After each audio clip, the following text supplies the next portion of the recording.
السلام علیکم ورحمۃ اللہ وبرکاتہ۔ عربی میں ایک لفظ استعمال کیا جاتا ہے احترم نفسک۔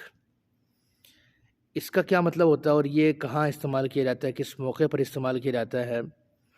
اس کا لفظی معنی تو ہے کہ اپنا احترام کرو، اپنی عزت کرو، لیکن اس کو استعمال ایسے موقع پر کیا جاتا ہے جب کوئی شخص آپ سے بدتمیزی کر رہا ہو، بد اخلاقی سے پیش آ رہا ہو اور آپ کے ساتھ وہ بد تہذیبی کر رہا ہو، تو اس کے جواب میں اس کو روکنے کے لیے استعمال کیا جاتا ہے احترم نفسک۔ احترم نفسک یا ولد، احترم نفسک۔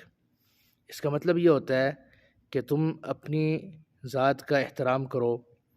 جس طرح تم یہ رویہ اور اس طرح کی بدتمیزی میرے ساتھ کر رہے ہو، اگر تم نہ باز آئے تو پھر یہی بدتمیزی اور اسی قسم کا جواب پھر میں دوں گا، جس سے آپ کی عزت بھی خراب ہوگی۔ لہٰذا اپنی عزت کریں اور ہماری بھی کریں۔